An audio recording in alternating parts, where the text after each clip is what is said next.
इसका तर्जुमा क्या है? आप फरमाते हैं इसका मतलब ये है कि जितनी कोई बंदा नेकी करे, अगर उसके मुताबिक नेकी कर दी जाए तो वो बदला होती है, और अगर थोड़ी बढ़ा के की जाए तो वो एहसान होती है। फरमाया रब करीम फरमाते हैं इस तरह करो, जरा सोच लो बचपन से लेकर आखिर तक, जहां तक तुम मौजूद हो, तुम्हारे माँ बाप ने तुम्हारे साथ क्या किया है। अगर उससे बढ़ा के करोगे तो इसका मतलब है तुमने एहसान किया है। माँ बाप जो होते हैं ना, ठंडी छांव, मीठी जिंदगी।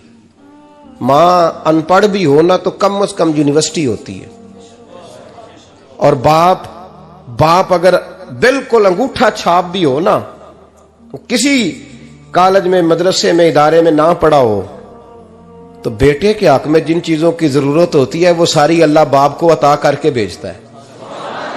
माँ बाप को ना कुछ इल्म लदुन्नी अल्लाह देता है कि बच्चों के लिए कैसे आगे बढ़ना है। माँ बाप एक हुस्न है मुआशरे का। रब तबारक व तआला की देखे ना, अल्लाह अकबर, दुनिया में किसी की मोहब्बत जांचनी हो ना तो मोहब्बत की तमसील दी जाती है। तिलकल अमसालु नदरिबुहा लिन्नास, अल्लाह लोगों के समझने के लिए मिसालें बयान फरमाता है। अल्लाह तबारक व तआला ने जब अपना आप समझाना चाहा ना, तवज्जो है मेरी बात पर, जब मालिक ने अपना आप समझाना चाहा तो मेरे रब ने माँ बाप की मिसाल बयान फरमाई। रब्बिरहमहुमा कमा रब्बयानी सगीरा, या अल्लाह उन दोनों पे रहम फरमा। और ये लफ्ज रब यहां दो माने में आया है, उलमा बैठे। रब का माना होता है तदरीजन पालना का, या अल्लाह उन दोनों पे रहम फरमा जिन्होंने मुझे रब बन के पाला। यानी मतलब क्या, यहां रबूबियत का माना पालने के माने में, तदरीजन पालना। मेरे नबी पाक सल्लल्लाहु अलैहि वसल्लम ने फरमाया अल्लाह तुमसे 70 माओं से ज्यादा मोहब्बत फरमाता है। ये इमाम सुयूती ने दुर्रे मंसूर में रवायत लिखी है। अच्छा भाई, अल्लाह ने भी मिसाल माँ की बयान फरमाई। फरमाया घर जाके अपनी अम्मा को देख लो, अम्मा तुमसे कितना प्यार करती है। बस उस प्यार को तोलना शुरू कर तो 70 माओं से भी ज्यादा रब तुमसे मोहब्बत फरमाने वाला है। माँ के सीने में ना, देखे ना, एक बच्ची होती है बीए, वो उसने कर लिया, उसकी अम्मा रोज कहती है बेटे सवेरे उठा कर। सास के पास जाएगी तो वो कहेगी कि इसकी अम्मा ने सवेरे उठना सिखाया ही नहीं, और बेटी कहती है अम्मा जी दो जावांगी वेखी जाएगी। अच्छा, उसकी शादी हो गई, उसकी सास ने आहिस्ता आहिस्ता शिकवे शुरू कर दिए, खामन से कहने लगी तू इसको उठाता ही नहीं सवेरे। वो भी कहता है कमरे में जाके अम्मा शिकवा करती है तू उठती नहीं। और बच्ची लाडली थी, वो नहीं थी उठती टाइम पे। जिंदगी के 22 साल 23 साल वो सवेरे नहीं उठी, वक्त पे नहीं उठी, मिसाल दे रहा हूं। फिर उसी बेटी को अल्लाह ने एक बेटा अता कर दिया। सुबह 100 आवाज उसकी अम्मा देती थी पर उसकी आंख नहीं खुलती थी, लेकिन उसी बेटी का बेटा शहरी के वक्त हल्का सा रोता है। सारी दुनिया सोई है पर अम्मा उसकी फटाफट जागती है, फटाफट जागती है। एक आदमी था तो उसकी बीवी इंतकाल कर गई और उसने तलाक दे दी। 10-11 साल का उसका बेटा था, उसने दूसरी शादी कर ली। एक दिन अपने बेटे से कहने लगा बेटे वो सगी अम्मा ठीक थी या ये वाली ठीक है? तो बेटा कहने लगा अब्बा जी ये ठीक है, वो सगी अम्मी झूठ बड़े बोलती थी, सगी अम्मी झूठ बड़े बोलती थी, झूठी थी, ये सच्ची है। उसने कहा बेवकूफ तेरी मां झूठी थी। उसने कहा अब्बा बड़ी। कहा किस तरह? कहने लगा अब्बा जी मैं ना, कभी आपको पता मैं शरारती हूं, कभी मैं शरारत करता था ना, कोई बर्तन तोड़ देता था तो मेरी सगी अम्मा मुझे थप्पड़ मार के बाहर निकालती थी, कहती थी मैं ताला लगाऊंगी बावर्ची खाने को, तुझे सारी रात रोटी नहीं देनी, तू आज भूखा ही रहेगा, बिल्कुल नहीं देना, सारी रात नहीं देना। बड़े दावे करती थी, कसमें उठाती थी, पर बड़ी झूठी थी। आधा घंटा भी नहीं गुजरता था तो गलियों में मुझे ढूंढने लग जाती थी, ढूंढ के लाती थी, ढूंढ के, और ला के ना तो गलती मेरी होती थी, रोना मेरी अम्मा शुरू कर देती थी, वे ओए मैनू ना सताया कर वे पुत्रा। फिर मेरी मर्जी का खाना मुझे पका के देती थी, मेरी मर्जी का, और फिर मेरी अम्मा मुझे तोहफा भी देती थी। अब्बा जी वो झूठी थी, पहले कह रही थी सारी रात नहीं देना, अब आधा घंटा। ये बड़ी सच्ची है जवाब भाई है। मैं शरारत करता हूं तो थप्पड़ मार के निकाल देती है, कहती है रोटी नहीं देनी। फिर मैं सारी रात रो के गुजारता हूं पर नहीं देती। ये सच्ची है, वो झूठी थी। तू मां के दर्द को क्या समझे। बच्चे तो कहते हैं अम्मा ने हमें कैद कर दिया, अम्मा कहती है मेरी मर्जी से खाओ। और तुझे नहीं पता उसने कैद नहीं किया, वो तुमसे प्यार बड़ा सच्चा करती, और बड़ा सच्चा प्यार करती है तेरे साथ, बड़ा सच्चा। बेटा बर्गर खा के आ जाता है, अम्मा कहती है रोटी खा ले, कहता नहीं आपने बैंगन पकाए हुए हैं मैंने नहीं खाने। तो अम्मा मिन्नतें करती है, कहती है चल तू दस की खाना है, तेनू सेवियां ना बना दिया, फटाफट दाल पक जाएगी, क्या खाएगा। अब्बा जी मेरी तरह करीब से कहते हैं छड़ पर भूख लगेगी तो आप ही खा लेगा। लेकिन अम्मा कहती है इसने रोटी ना खाई तो मुझे नींद नहीं आएगी। तो इस दर्द को समझना। मैं गुलाम हूं एक आस्ताने का, और मैं समझता हूं जो किसी का मुरीद ही नहीं, उस पर तो साया ही नहीं, उसे चाहिए किसी बुजुर्ग का साया हासिल करे। लेकिन भाई ये बात भी बड़ी सच्ची है कि मेरे जैसे पीर के हाथ में 5000 रुपया नजराना दो ना, पीर साहब दुआ करना, तो पीर साहब ने दुआ पक्की याद की हुई है सबके लिए, रटी रटाई, अल्लाह खैर करे अल्लाह भला करे, और सबके लिए रट्टा लगाया हुआ है।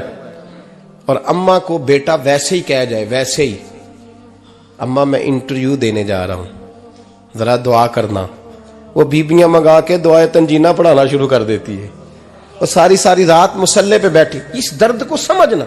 और भाई बड़ा वेल ड्रेस बेटा होता है, वेल ड्रेस नौजवान, वो 18,000 का जोड़ा पहनता है, 7,000 का जूता खरीदता है, वो कीमती किस्म की घड़ी इस्तेमाल करता है। लेकिन उसी बच्चे के जब अपने बच्चे होते हैं ना, तो बीबी को कहता है ये ले 10,000 रुपया, बच्चों के कपड़े खरीद ले, मेरे सही है अभी कल ही तो खरीदे थे। और बाप, और तू समझा ही नहीं यार, 30 साल बाप ने जवानी सारी सऊदी अरब को दे दी, लेकिन तेरा ख्याल रखा। मैं ऐसे लोगों को जानता हूं जिन्होंने 30-30 साल परदेश में कंबल नहीं बदला, और जहां गए थे तो एक कंबल खरीदा था फिर बदला नहीं। तू मां बाप के बारे में, और यहां बच्चे हिसाब करते फिरते हैं, भाई तो पिछले महीने भी 5,000 दिता सी, तुसी पैसे दा कर दे की हो, मां बाप से हिसाब करता है तू। तिरमिजी शरीफ के लफ्ज है, एक सहाबी ने आके अर्ज की या रसूल अल्लाह पैसे विरासत के नहीं, मेरे अब्बा जी ने नहीं दिए मुझे, और मैंने खुद मेहनत करके कमाए, अब मेरा अब्बा मुझसे पैसे मांगता है तो क्या करूं, और मेरे हैं, मैंने कमाए हैं, अब्बा जी ने नहीं दिए, विरासत नहीं, हिस्सा नहीं मिला। हुजूर मेरा अब्बा मांगता है तो मेरे लिए हुक्म क्या है। तो नबी पाक ने फरमाया क्या कहा तुमने, पैसे तेरे हैं? कहा हुजूर हाँ। तो फरमाया अब्बा किसका है? कहा या रसूलल्लाह मेरा। तो फरमाया अगर तू अपने वालिद का है तो तेरी हर शय तेरे वालिद की है, तू भी तेरे वालिद का है तो तेरा माल भी तेरे। मां और बाप ये तो हुस्न है जिंदगी का, ये तो वकार है इंसान का। जब तक मां बाप का हाथ पकड़ के चलोगे ना, रास्ते सीधे रहेंगे, और जिस दिन उंगली छोड़ के सड़क पे निकलना पड़ा ना, सर चकराने लगेगा। याद रखना ये बड़ा मुश्किल काम होता है। लोगों का तो रुख ही उस दिन वादे होता है जिस दिन आदमी साये से महरूम होता है। अम्मा तो कमरे में पड़ी हो ना, औरंगजेब आलमगीर की मां फौत हो गई, 350 कमरा था महल का, और अम्मा 12 साल टांगों से माजूर रही औरंगजेब आलमगीर की। अम्मा 12 साल कमरे से निकल नहीं सकी, साथ ही वॉशरूम था या जो भी उस दौर में तरीका था।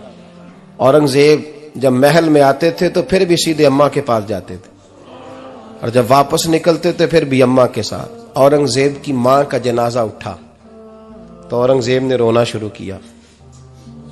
फिर सालों बीत गए पर उसके आंसू खुश्क नहीं होते थे।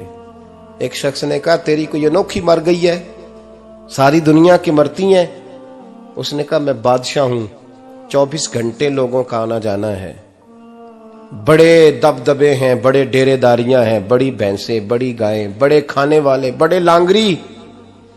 मेरी मां बूढ़ी थी, एक कोने में पड़ी रहती थी, पर जब से वो गई है ये मुझे महल नहीं लगता, मुझे कब्रिस्तान लगता है। मुझे लगता है ये कब्रिस्तान है। माँ और बाप तो तेरी नेमत है भाई। हम बच्चे, हमारे आजकल के बच्चों ने एक मसला बड़ा पक्का याद कर लिया, कहते मौलाना पीर साहब पसंद की शादी करना जायज नहीं। मैं कहता हूं साहब और भी बड़ी चीजें जायज है, सिर्फ एक ही शय जायज रह गई है। रसूल पाक सल्लल्लाहु अलैहि वसल्लम सिवाय अल्लाह के किसी के पाबंद नहीं, किसी के पाबंद नहीं। पर जनाब सैयदा खतीजतुल कुबरा रदी अल्लाह ताला अन्हा ने पैगामे निकाह दिया, या रसूलल्लाह मैं शादी करना चाहती हूँ, हुजूर किसी के पाबंद नहीं। पर मेरे महबूब ने फरमाया मेरा चचा मेरे वालिद की जगह है, मैं अपने चाचा से पूछ के तुम्हें जवाब दूंगा। यह है पसंद की शादी जो मेरे नबी ने बयान फरमाई है। तू सारा कुछ क्रॉस कर करके गुजर जाता है। यहां तो हाल यह है कि पालने वाला कोई और साये में बैठने वाला, बाग तेरे दी कर कर राखी मैं सारी उम्र गुजारी, तो जदों ये फल पकन ते आया ते लै गए होर व्यापारी। और बेटा गुजरता है अम्मा के दरवाजे के आगे से, अम्मा के दरवाजे के आगे बेटा अमरूद लेके आया है 6 किलो। तवज्जो है मेरी बात पर? इधर देखें जी, छोड़ें थोड़ी देर हमारी सुने। वो अमरूद लेके आया 5-6 किलो, तो अम्मा के दरवाजे के करीब से गुजर गया रात को। तो कमाई खाने का टाइम आया ना, तो गुजर गया। तो वो वजीर आजम से डरता है ना, तो जाके बीबी से कहता है बीबी के हकूक देना भी रसूलुल्लाह की सुन्नत है। लेकिन ये क्या बात हुई, तूने बीवी और मां का मुकाबला शुरू करा दिया? समझ तो सही, ये तेरे लिए काबे की जगह है और तू बीवी के लिए काबे की जगह है। उसे भी समझना चाहिए, गौर करना चाहिए। 5 किलो अमरूद लेके तो मां के कमरे के करीब से गुजर गया है। बीबी को जाके कहता है चल आधा किलो अम्मा को भी दे आ, उसके कौन से दांत हैं। तो प्लेट में डाल के वो लाई है। तू समझा ही नहीं, तूने गौर ही नहीं किया। बंदा तो वो ठीक नहीं था, नेपोलियन। पर किसी ने उससे पूछा था बता जिंदगी में पैसे लेने का मजा कब आया? उसने कहा कि मुझे मजा तब आता था कि मैं अपनी सारी कमाई ला के अपनी अम्मा के हाथ पे रखता था, और फिर जब मैं अपनी माँ से थोड़ा थोड़ा खर्चा लेता था ना, थोड़ा थोड़ा, तवज्जो है मेरी बात पे? अम्मा जी 10 रुपए दे आज, कहते जब मैं थोड़ा थोड़ा खर्चा लेता था ना, तो मुझे यूं लगता था जैसे मैं बादशाह वक्त के सामने खड़ा हूं और वो खजाने का मुंह खोल खोल के मुझे देता जा रहा है। तू इस जायके को समझ तो सही भाई, तू इसको समझ तो सही भाई। याद रखें और गौर करें, मां और बाप। और फिर ये भी सुन लें, नबी पाक सल्लल्लाहु ताला अलैहि वसल्लम ने मां बाप के लिए फरमाया हुमा जन्नतुका व नारुक, यही तेरी जन्नत है और यही तेरे लिए जहन्नम है। अगर ये राजी हो गए तो तेरे लिए जन्नत है, नाराज हो गए तो चाहे तू 100 पीर के मजार पे हाजिरी दे आ, लेकिन जब तक अब्बा राजी नहीं उतनी देर तक अल्लाह राजी। ये हदीस पाक है, हुजूर ने फरमाया जिसके वालिद राजी उसका अल्लाह राजी, और जिसका बाप नाराज उसका अल्लाह। हाँ बेशक, अब ये हदीस है ना, तो सारे वली एक तरफ बैठ जाएं, कहें या अल्लाह बख्श दे मुरीद को, लेकिन अगर अब्बा कहे या अल्लाह ना माफ करना, तो अल्लाह उन औलिया की नहीं मानता, वालिद की मानता है। इसलिए बुल्ले शाह आसमानी उड्डियां पढ़ना है, जेड़ा घर बैठा उन्होंने पढ़िया ही नहीं। भाई याद रखो, माँ बाप से प्यार करो, इनकी खिदमत करो, इनके पास बैठा करो, और माँ बाप को टाइम दें, वक़्त दें, चंद घड़ियां उनके पास बैठें। आप यकीन करें, अब्बा जी से आप मशवरा कर ले, सिर्फ मशवरा, मर्जी बेशक अपनी करें, लेकिन उस मशवरे में आपको इतना साया मिलेगा कि जिंदगी में कभी नाकामी नहीं होगी। पर असी सज्जन दी मन्नी, अब्बे दी नहीं मन्नी। वो फटे पे जो नलायक हमारी तरह का बैठा है उससे मशवरा लेना है, वालिद से नहीं लेना। बाप के पास बैठे, उससे मशवरा लें। मेरे अब्बा जी किसान थे, मैंने अपनी जिंदगी में ढेरों चीजें अपने बाप से सीखी हैं, दर्जनों चीजें सीखी हैं। मेरे वालिद बड़े खुददार थे, मिजाज में अजीब सी खुददारी थी। कोई बंदा कभी हाल पूछ लेता था ना कि हालात किस तरह के हैं, तो फरमाते थे भाई अगर बताना हुआ तो अपने अल्लाह को बताऊंगा। अल्हम्दुलिल्लाह बड़ा फजल है, मैंने उनके हाथों पे हमेशा छाले देखे, हमेशा छाले, लेकिन उनका हाथ कभी किसी दुनियादार के सामने फैलता हुआ नहीं देखा। लोग मुझे कहते हैं आप किस पीर साहब के साहबजादे हैं, तो मैं कहता हूं मैं उस पीर का साहबजादा हूं जिसने मेहनत करके हलाल की कमाई खाई सारी जिंदगी। ये लोग पीर नहीं होते, ये मुर्शिद नहीं होते, और मैंने दर्जनों चीजें सीखी उनसे। तो सीखने तो बैठ, तुझे हजारों चीजें मिलेंगी। भाई अपनी जिंदगी में माँ बाप की तरफ देखो, सबसे जरूरी काम है इन्हें वक्त दो। अम्मा के ओ भाई बड़ा मुश्किल है दुनियादारों से तारीफ कराना, तो अम्मा दे कोल ते एवं 2 मिनट राती बईए ना आखी अम्मा पैर कटे ना रजाई चो तेरे घुट छड़ा, तो अम्मा कहती जा मेरा पुत्र थकिया आया तू सो जाके, मैं कदों काम लगी सा, मैं कदों हल वान डई सा, जा सो जा जाके। बस ये कार्रवाई है, तूने 2 मिनट के लिए कह दिया, सवेरे पूरे मोहल्ले में तेरी अम्मा कहेगी अल्लाह मेरे पुत्र वर्गा पुत्र सारियां नूं दे। राती आउंदा है ते मैनू घुट के सौंदा है, अल्लाह घुटिया कोई नहीं सुना भी कार्रवाई पाई सू, लेकिन वो सबको बताती है।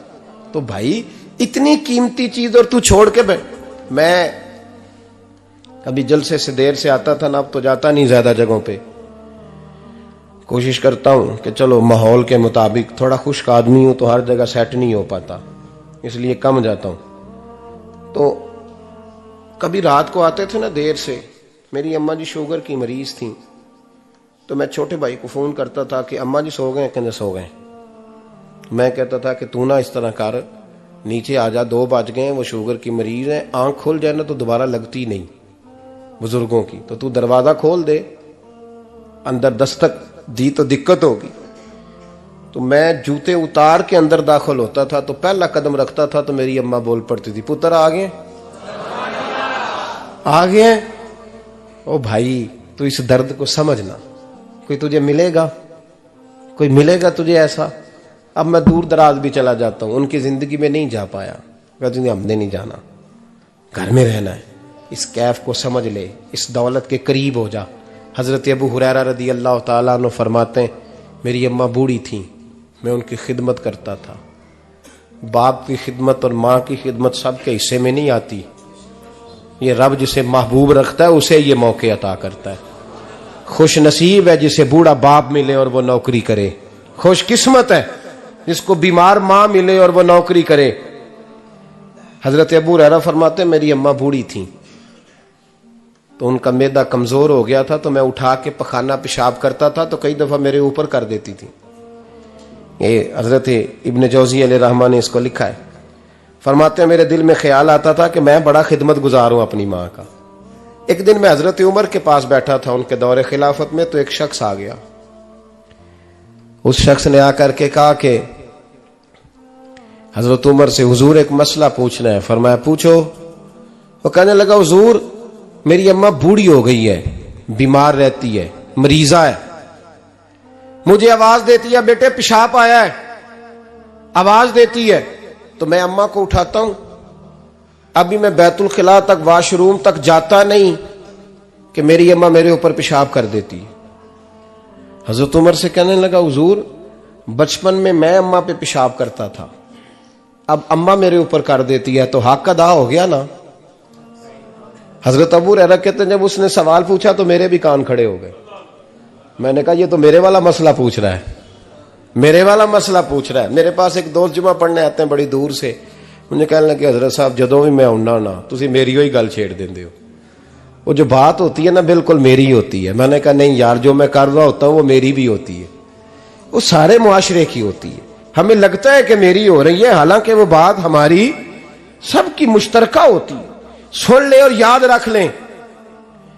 हजरत अबू हुरैरा फरमाते मेरे कान खड़े हो गए। मैंने कहा इसने तो मेरी बात पूछनी शुरू कर दी। हजरत फारूक आजम से कहने लगा हुजूर बचपन में मैं अम्मा पे पेशाब करता था, वो मेरे ऊपर कर देती है, तो हक अदा हो गया। हजरत उमर कहने लगे नहीं कोई नहीं हुआ। उसने कहा हुजूर मुझे समझाएं, वो सारे काम जो मैं अम्मा के साथ करता था अम्मा मेरे साथ करती है, तो क्यों नहीं हुआ। हजरत उमर कहने लगे भाई पेशाब तो तू भी अम्मा पे करता था और अम्मा भी तेरे ऊपर करती है, पर तेरी और तेरी माँ की सोच में बड़ा फर्क है। उसने कहा हुजूर किस तरह, तो क्या जवाब है सैयदना फारूक आजम का, लौ काना नबिय्यम बाद लकाना उमर इब्न खत्ताब। क्या जवाब है। हजरत उमर फरमाने लगे तेरी और तेरी माँ की सोच में बड़ा फर्क है। कहा हुजूर किस तरह। फरमाया जब तेरी अम्मा तेरे ऊपर पेशाब करती है ना तो तू दुआ करता है कि या अल्लाह बूढ़ी हो गई है इसे पर्दा दे दे, और जब तू अपनी अम्मा पे पेशाब करता था तो वो दुआ करती थी या अल्लाह मेरे लाल को लंबी जिंदगी अता फरमा। फरमाया ये तेरा और उसका फर्क है, तू पर्दे की दुआएं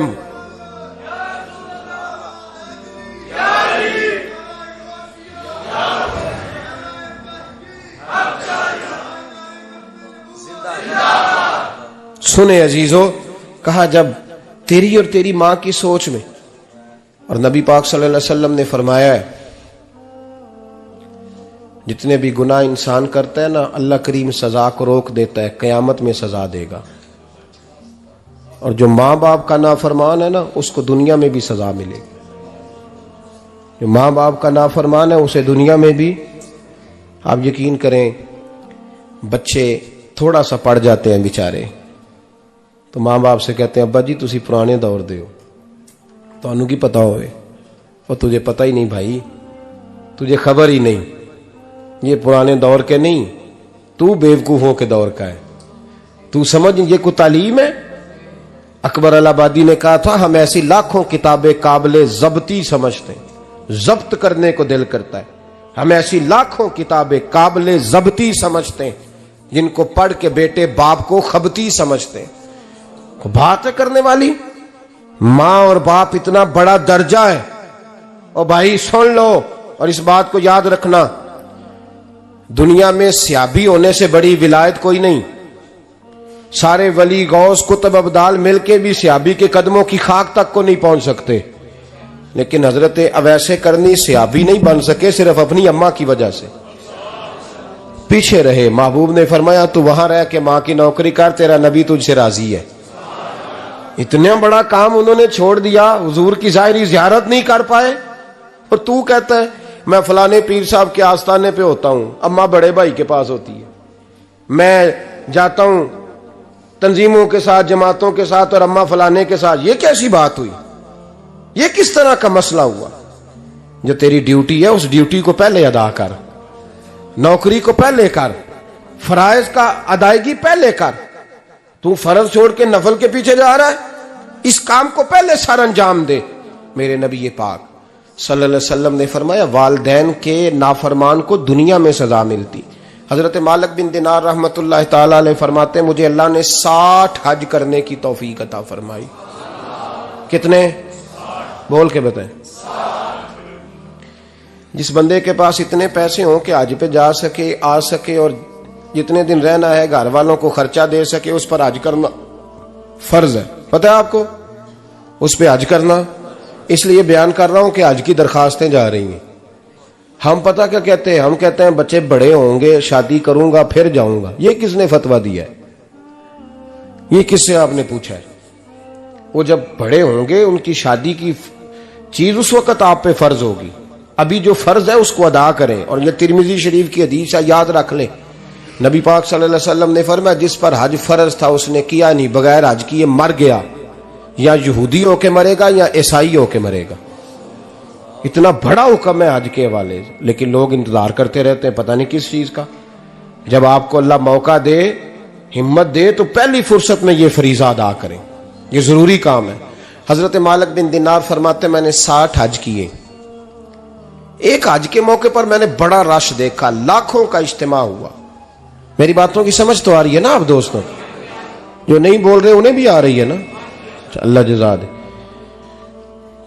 कहते लाखों का मजमा था, तो मेरे दिल में ख्याल आया, मैंने कहा अल्लाह इतने लोग आए हैं, इनका हज कबूल भी हुआ है कि नहीं? फरमाते मैं सोच रहा था तो रात को ना ख्वाब में मैंने किसी कहने वाले को कहते हुए सुना कि सब का कबूल हो गया है। बल्ख का रहने वाला मोहम्मद बिन हारून बल्खी है, उसका हज कबूल नहीं हुआ। फरमाते शहरों के अलग-अलग खैमे लगते थे। अब भी आप हज करने जाएं तो पाकिस्तानियों की रिहायशें अलहदा होती हैं, इंडियन की अलहदा, बांग्लादेश के अलहदा, मिस्री, यमनी, सब लोग अलग-अलग रिहायशें होती, झंडे लगे होते हैं मुल्कों के। कहते मैंने सवेरे उठ के ढूंढना शुरू कर दिया, ढूंढता हूं वो बंदा मिले। कहते हैं जहां बल्ख शहर के लोग रहते थे वहां चला गया, तो मैंने लोगों से पूछा तुम में मोहम्मद बिन हारून बल्खी कौन है? लोग कहने लगे वो तो बड़ा नेक आदमी है, परहेजगार है, बड़े भोले भाले, बड़े अल्लाह वाले, रियाज आपको बस हम ही जानते हैं, वो तो बड़ा नेक है, परहेजगार आदमी। कहते मैंने कहा अच्छा कहां है? उन्होंने कहा पहाड़ के पीछे उसने खैमा लगाया हुआ है, सारी रात इबादत करता है, सारा दिन रोजा रखता है, कायमुल लैल है, साइमुद दहर है। क्या बात?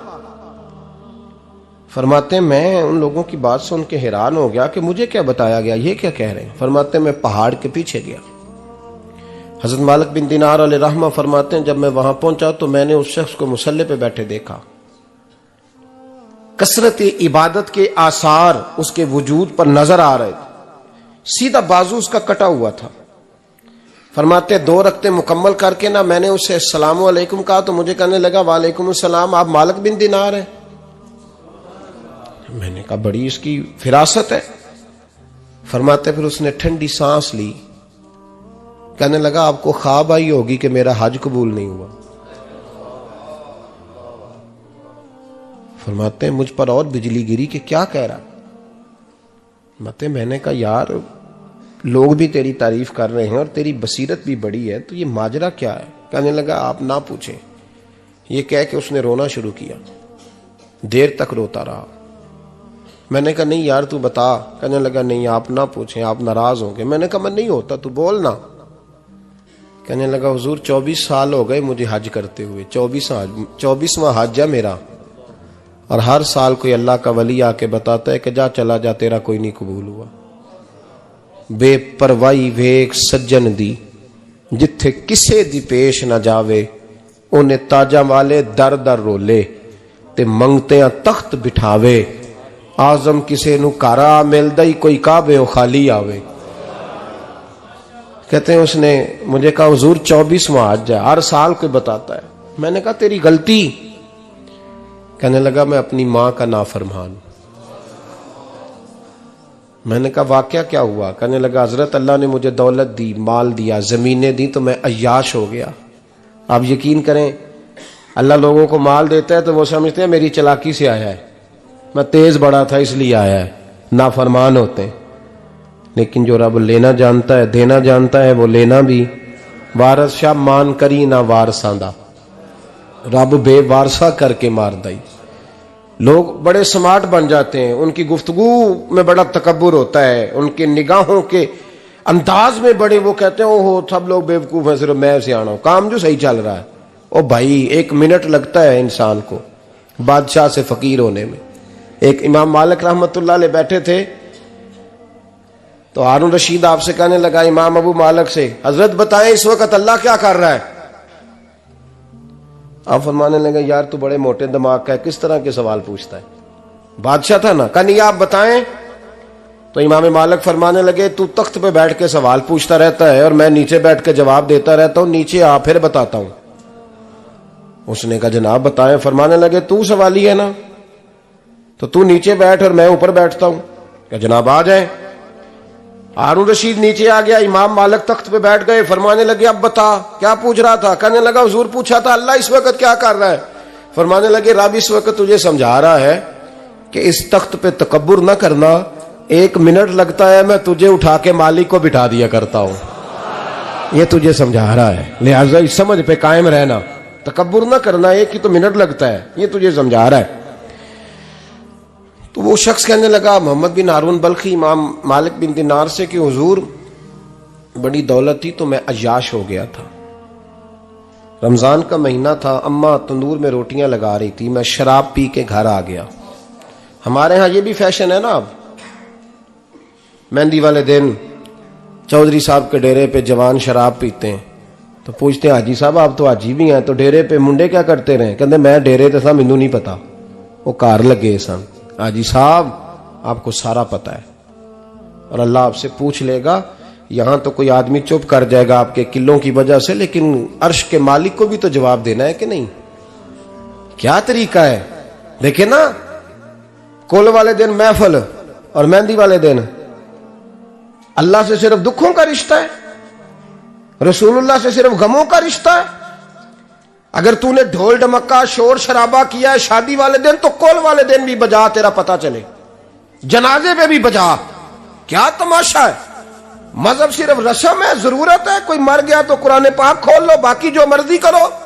हज भी कीती जांदे हो, लहू भी पीती जांदे हो, खो के माल यतीमां दा भेज मसीती जांदे हो, फट दिलां दे सींदे नहीं, टोपियां सीती जांदे हो, नफ्स ते छुरी फेर दे नहीं, बकरे कीती जांदे हो, फर्ज भुलाई बैठे हो, नफला नीति जांदे हो, ओ दसो ते सही बुल्ले नू ए की कुछ कीती जांदे हो, ओ दसो ते सही बुल्ले शाह नू की कुछ कीती जांदे हो। कोई तरीका है?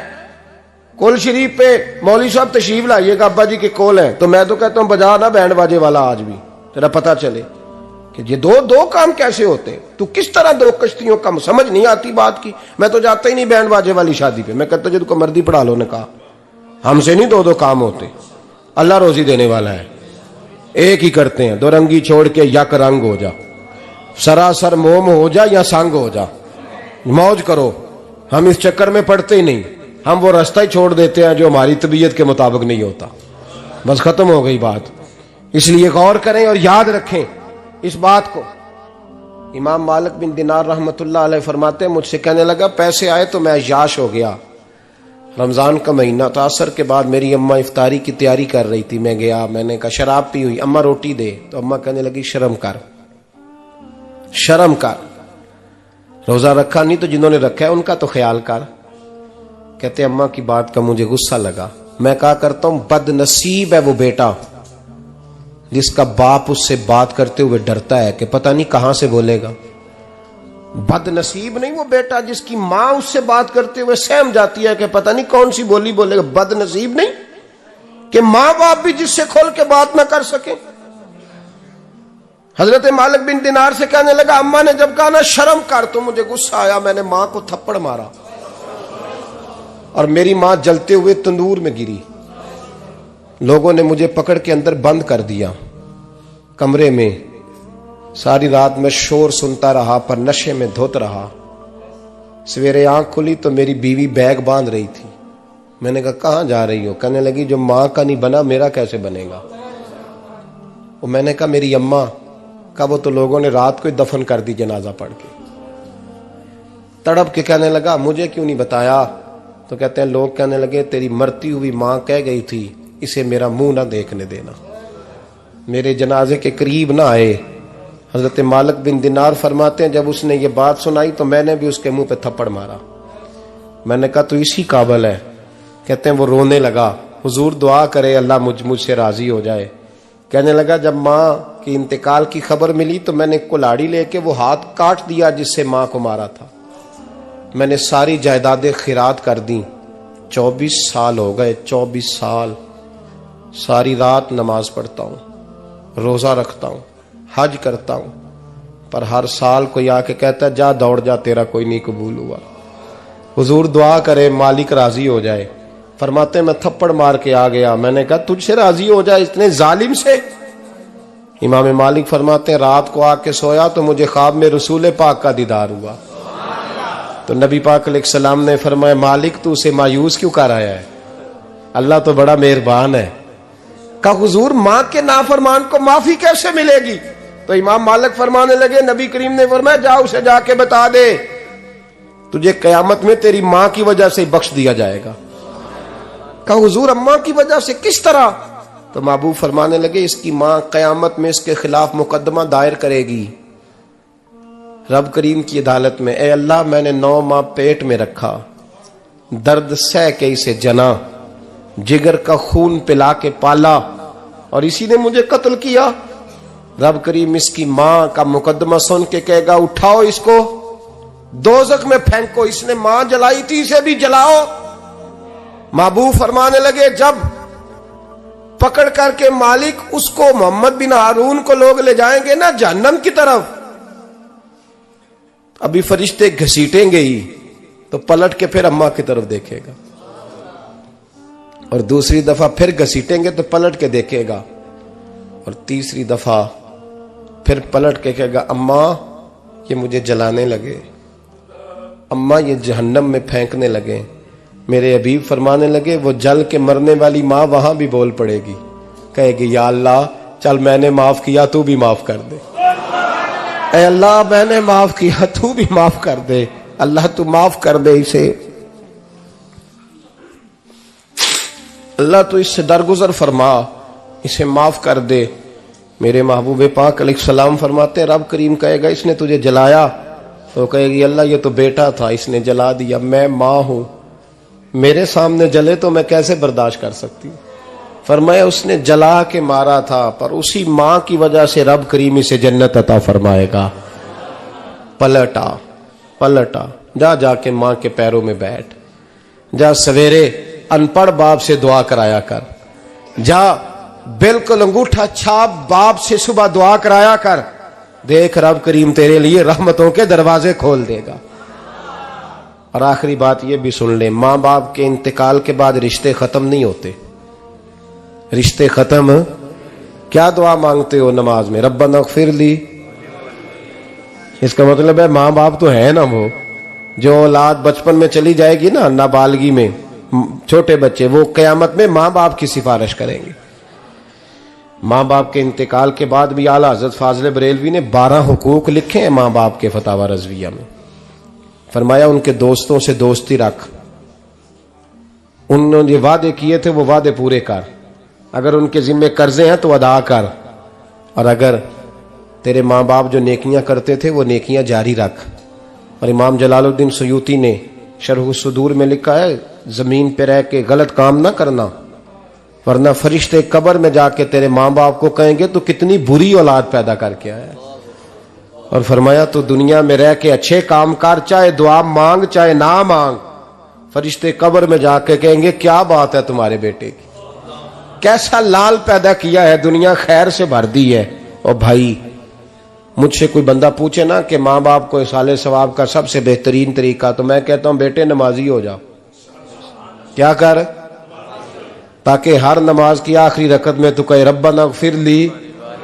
नमाज अल्लाह की, जिक्र माँ बाप का, अल्लाह ने रख दिया है। रब्बना इग़फिरली हर नमाज की हर आखिरी रकत में खत्म शरीफ पढ़ा जाएगा। और नमाज के अंदर पढ़ेंगे इंशाअल्लाह ताला, पढ़ेंगे नमाज इंशाअल्लाह, वादा नहीं करा रहा।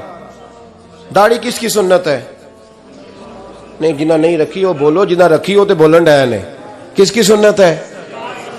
तो सरकार के गुलामों ने रखनी है, किसी और ने रखनी है?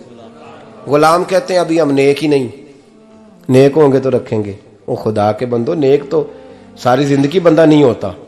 कभी किसी ने दावा किया है वली गौस कुतुब ने कि अब मैं बिल्कुल गुनाह नहीं करता, मैं पाक साफ हो गया हूं? किया है कभी?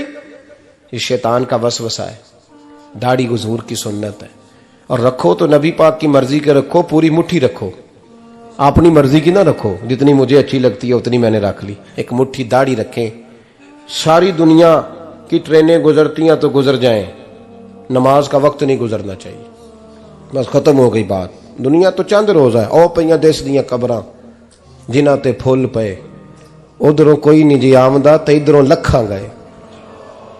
नमाज सबसे पहले, इसलिए कि रब रसूल के बगैर हमारा गुजारा ही नहीं, गुजारा ही नहीं।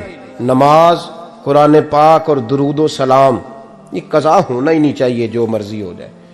और साथ साथ सुन्नत और शरीयत का लिहाज करना सीखें। और मेरी अपील ये है, हर इमारत पे गुलाफ नहीं चढ़ता, सिर्फ खाना काबा पे चढ़ता है। हर किताब का गुलाफ नहीं होता, सिर्फ कुरान पाक का होता है। हर बीबी का पर्दा नहीं होता, सिर्फ मुसलमान औरत का होता है। जो चीजें पर्दों में होती हैं ना, वो मुकद्दस होती हैं। और भाई टाफी से भी रैपर उतार दो तो मक्खियां बैठने लगती हैं। तो जो बीबी पे पर्दा होगी उस पे बुरी नजरें नहीं जमेंगी। ड्यूटी है आपकी, बेटियों को पर्दा कराएं, बहनों को पर्दा कराएं, माँ बाप माओं को गुजारिश करें। पर्दा हुस्न है मुसलमान का। जिस घर में पर्दा रहता है उस घर में अल्लाह के फरिश्ते रहमत नाज़िल फरमाते हैं। ये कोई फैशन, कोई तरीका, कोई मतलब ही नहीं इन चीज़ों का। बापर्दा करें अपने घरों को। दुआ करता हूँ अल्लाह तबारक व तआला मेरी इस हाज़िरी को कबूल फरमाए। अल्लाह आप सबका आना कबूल फरमाए। और जो कुछ मैंने कहा अल्लाह तबारक व तआला हमारे दिलों में, हमारी रूहों में इस जज्बे को जागुज़ी फरमाए। आखिर दावाना अल्लाह सलामत रखे। अब काफी नहीं हो गया काम? मैं तकरीर भी इतनी करता हूँ 35-40 मिनट की, यहां तो कुछ ज्यादा हो गई है मेरा ख्याल है। तो थोड़ी बात करने की कोशिश किया करता हूँ। चलो मेरी राय यह है कि खुराक थोड़ी हो तो हजम जल्दी हो जाती है। अरसलान साहब से मैंने कहा मेरा खाना ना पकाना। मेरा मौक़िफ़ ये है कि महफ़िलें सस्ती करनी चाहिए ताकि ज्यादा होनी शुरू हो जाए। महंगी बड़ी है, इसलिए मैं दस ना माड़ा बंदा तो हाथ ही नहीं ना पाता। तो मैं कहा करता हूं कि कम से कम खर्चा हो। हमारे करोड़ों रुपया सालाना लगता है महफिलों पर, अगर अरबों कह दूं तो फिर भी बात गलत, लेकिन उसका रिजल्ट हमें उस तरह का नहीं मिलता जिस तरह का मिलना चाहिए। देखें ना, आपने अजमत वालदैन पे प्रोग्राम किया, मेरी राय यह है कि हुकूक ज़ौजैन पे भी होना चाहिए, और शादी से पहले हर बच्चे को मियाँ बीवी के हुकूक का पता होना चाहिए। बाद में 3 तलाकें दे के आ जाते हैं, कहते हैं मैंने पता ही नहीं सी। तो अगर पहले पता कर लेंगे तो ये तमाशा नहीं लगेगा, लेकिन ये काम होता नहीं। बहन भाइयों के हुकूक पर बात होनी चाहिए, ये बड़े जरूरी काम है। और ये भी सारा मेरे नबी पाक का मिलाद ही है, इसलिए कि ये बातें मुस्तफ़ा ने सिखाई हैं हमें सल्लल्लाहु। एक बात कही हजरत ने, मैं अर्ज कर देता हूं। मुहद्दिस इब्न जौज़ी रहमतुल्लाह अलैह एक बुजुर्ग के बारे में फरमाते हैं, वो कहते हैं कि बाज लोगों ने तो उनका अपना नाम लिखा है, और बाज जगह पे एक और बुजुर्ग का जिक्र है, और बयान रवायत हज़रत मुहद्दिस इब्न जौज़ी फरमाते हैं। वो कहते हैं कि मैं घर में कोई काम कराना था, काम होते हैं ना छोटे मोटे घर में, तो फरमाते हैं मैं मजदूर लेने गया बगदाद में। चौकों पे मजदूर सारी उम्र का मजदूर ही है ना बेचारा। अमीर तो अमीरतर होता जा रहा है और गरीब गरीबतर हो रहा है। हमारे तो पीर भी लोगों को कह रहे हैं फकीर हो जाओ, खुद अमीर होते जाते, खुद रोज बरोज अमीर हो रहे हैं। दुनिया को कह रहे हैं फकीर हो जाओ। तुम भी तो थोड़ा फकर इख्तियार करो ना भाई, जो दर्स दे रहे हो। इल्ला माशाअल्लाह, सबकी बात नहीं करता। फरमाते हैं कि मैं ना मजदूर लेने गया, बगदाद के चौक में मजदूर बैठे होते थे, तो मेरी उन मजदूरों में से ना एक नौजवान बच्चे पे नजर पड़ी। बड़ा कमजोर सा वजूद था, लेकिन चेहरे पर इबादत का निशान था। माथा बताता था कि नमाज का बड़ा ख्याल रखता है। मैं उसके करीब गया, चेहरे भी बड़ा कुछ बताते हैं ना, चेहरों में भी बड़ी रानाई होती है। फरमाते हैं मैं करीब गया, मैंने उसको कहा बेटे मजदूरी करोगे? तो कहने लगा मजदूरों में बैठा हूं तो हुजूर मजदूरी के लिए ही तो बैठा हूं। तो मैंने कहा कि चलो फिर। कहने लगा नहीं मेरी कुछ शर्तें। मैंने कहा बताओ? कहने लगा पहली शर्त यह है कि लोग 4 दिनार दिहाड़ी लेते हैं, मैं 3 दिनार लूंगा। मैंने कहा यार बे तो बड़ी बेहतरीन है, बाकी भी इस तरह की रख ले। उसने कहा हुजूर दूसरी शर्त यह है कि मैं आपकी मुकम्मल बात मानूंगा, लेकिन जब अजान हो जाएगी फिर आपकी नहीं सुनूंगा। तीसरी बात उसने ये की कि हुजूर मैं आपके घर में काम करूंगा पर आपके किसी सवाल का जवाब नहीं दूंगा। कहते हैं मैंने कहा यार तू बड़ा अजीब है, शर्तें तो मालिकों की होती हैं। कहने लगा जी बहरहाल मैं शर्तें लगा के जाता हूं। फरमाते हैं मैं उसे घर ले आया, काम मैंने उसको बताया, तो जो काम मजदूर सारे दिन में करता है ना, उसने 2 घंटे में कर दिया। हमारे मजदूर सिगरेट पीने में भी तो आधा घंटा लगाते हैं ना, वो चाय पीने जाएं तो पौना घंटा वहां। उनको भी तो दयानतदारी करनी चाहिए कि नहीं करनी चाहिए? ने मुआहदा किया है ना जी, तो पूरा उतरना चाहिए ना। कहते 2 घंटे में। अब काम जब बंदा शुरू कराता है तो काम और निकल आता है। कहते काम मैंने उसको और बता दिया, वो करने लगा। उसने मिट्टी निकाल के रखी थी बाहर रास्ते में, तो अजान हो गई जोर की। उसने वहीं कुदाल छोड़ी कई और चलने लगा। तो मेरा बेटा कहने लगा इसको जरा बराबर कर दो। कहने लगा चुप कर जा, तेरे बाप से बात हुई थी, जब अजान होती है तो मैं किसी और की नहीं सुनता, सिर्फ अल्लाह रसूल की सुनता हूं। कहते हो मस्जिद चला गया, नमाज पढ़ के आया तो दोपहर का वक्त था। मेरी बीबी कहने लगी इसको को खाना खा ले। कहते हमने कहा खाना खा लो, तो कहने लगा मैंने रोजा रखा हुआ, रमजान भी नहीं था, नफली रोजा रखा हुआ। फरमाते हैं शाम हुई, मैंने 3 दिनार दिए। तो मैंने कहा तेरा नाम क्या है? कहने लगा मैंने आपसे कहा था मैं किसी सवाल का जवाब नहीं दूंगा। तो वो चला गया। अगले दिन मैं फिर लेने गया उसे, काम कुछ और निकल आए। तो लोगों ने बताया वो सिर्फ हफ्ते वाले दिन आता है। मैंने कहा क्यों? कहने लगे जी वो कहता है मेरा हफ्ते का खर्चा 3 दिनार है, जब 3 दिनार कमा लेता हूं तो बाकी सारा टाइम अल्लाह रसूल की जिक्र में गुजार दिया करता हूं। फरमाते हैं जी अगले हफ्ते मैं फिर लेने गया, मैंने पूरा हफ्ता इंतजार किया कि काम उसी से कराना है। मैं जब गया तो मैंने कहा चलो। कहने लगा मेरी शर्तें याद है ना? और मैंने कहा याद है भाई, साथ चल। फरमाते हैं काम कराया, 2-3 हफ्ते वो आता रहा। 1 हफ्ते में गया तो लोगों ने कहा हुजूर आज नहीं आया। क्यों? कहने लगे बीमार हो गए। कहाँ घर है? कहने लगे बगदाद के कब्रिस्तान के पीछे जो कच्ची आबादी है उसमें रहता है। फरमाते मैं गया, दरवाजे पे दस्तक दी तो कहने लगा हुजूर आप हैं, दरवाजा खुला है, आ जाइए। फरमाते मैं अंदर गया तो मैंने कहा तुम्हें कैसे पता चला मैं आया हूं? कहने लगा हुजूर अल्लाह वाले हो, आप नहीं आना था, वरना अमीर तो गरीबों का पता लेने कोई नहीं आते। कहते मैं करीब गया तो कहने लगा मैं आपका इंतजार कर रहा था, तेज बुखार है, तप रहा। जेब से कुछ पैसे निकाले, कहने लगा ये पैसे रख लें। एक अंगूठी निकाली, कहने लगा हुजूर आज रात को मेरा इंतकाल हो जाएगा, इन पैसों का कफन खरीद के सुबह जनाजा पढ़ के मुझे दफन कर देना, और जब दफन करो तो ये अंगूठी लेके असर के बाद हारून रशीद के पास जाना। आप उसे कहना मैंने मिलना है, पर वो आपको टाइम नहीं देगा। आप उसको आवाज दीजिएगा कि तेरी एक अमानत है मेरे पास, फिर वो आपसे मिलेगा तो अंगूठी दे दें, फिर आप मेरी तरफ से फारिग हैं। हजरत फरमाने लगे तेरा नाम? और कहने लगा हुजूर वक्त थोड़ा है,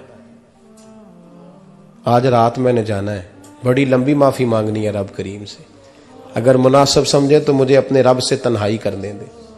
फरमाते हैं मैं आ गया, पर उसकी बातों ने मुझे सारी रात सोने नहीं दिया। फरमाते सुबह बड़ी मुश्किल से सूरज निकला, मैं गया, दरवाजे पे हाथ रखा तो दरवाजा खुला हुआ था। अंदर दाखिल हुआ तो खुशबुएं मेरा इस्तकबाल कर रही थी। जब चेहरे से कपड़ा हटाया तो उसका तो इंतकाल हो चुका है, इंतकाल हो चुका है, ऐसे है जैसे किसी का दीदार करके सोया है। कहते मैं तो 2 आदमी ले गया था जनाजे पे, पर पता नहीं दुनिया किधर किधर से आई, कहां कहां से। अखां जदों मीटियां जमाना मैनू रोवेगा, अपना ते अपना बेगाना मैनू रोवेगा, अपना ते अपना। और मियां साहब ने कहा था बाद मरन दे मुखड़ा मेरा हो जावे जे ताजा, फिर समझ लेना महबूब मेरे ने आन पड़िया जनाजा। और किसी उर्दू के शायर ने कहा था मेरे मरने पे हर सू शोर मच जाएगा देखोगे, अल्लाह मेरे मरने पे हर सू शोर मच जाएगा देखोगे, कहने अलविदा सरकार खुद तशरीफ लाएंगे। फरमाते हैं मैं तो 2 बंदे ले गया था, पर पता नहीं मखलूक कहां कहां से आई। जनाजा पड़ा, दफन किया। हारून रशीद के पास में असर के बाद गया, मैंने बुलाना चाहा पर बादशाह था, मेरी तरफ देखा ही नहीं। मैंने उसको कहा तेरी एक अमानत मेरे पास है। फरमाते हैं वो मुझे कोने पे ले गया, क्या बात है, कमरे में बुलाया, मैंने अंगूठी दी। हारून रशीद तो चीखे मारने लगा, कहने लगा अंगूठी वाला कहाँ है? मैंने कहा वो तो इंतकाल कर गया। कहने लगा मुझे कब्र पे ले चल। कहते मैं कब्र पे लाया तो वो लेट गया, तड़प के रोने लगा। मैंने कहा मेरा कलेजा फट जाएगा, ना उसने कुछ बताया ना तूने बताया, ये कौन था? तो हारून रशीद कहने लगा ये मेरा बेटा था। मैंने कहा तेरा बेटा और मजदूर? कहने लगा हुजूर ये हजरत दाऊद ताई के पास बैठा करता था, उनका मुरीद था, मुझे रोज कहता था अब्बा तूने बड़ी दुनिया इकट्ठी कर ली है, मरते वक्त तुझसे टांगे समेटी नहीं जाएंगी, इतना हिसाब नहीं तू दे सकेगा। मैं इसको समझा देता, इसकी अम्मा समझा देती। ये रोज हमें कहता छोड़ दो, आ जाओ अल्लाह रसूल की बारगाह में झुक जाएं। हम समझ। एक दिन ये चला गया, कहने लगा फिर तुम्हारा रास्ता और है और मेरा रास्ता और है। ये सोने की अंगूठी गलती से इसके पास रह गई थी, गलती से हीरे की अंगूठी चली गई। कहने लगा देखो मेरे बेटे ने आज वो भी वापस कर दी है। फिर तड़प के कहने लगा हारून रशीद था तो ये मेरा बेटा, पर मेरा मुर्शद निकला, मेरा पीर निकला। भाई जिंदगी तो बड़ी थोड़ी है ना। बाबा साहब ने कहा था उठ फरीदा सुत्या, और दाढ़ी आ गया पूर, अग्गा नेड़े आ गया, पिछा रह गया दूर।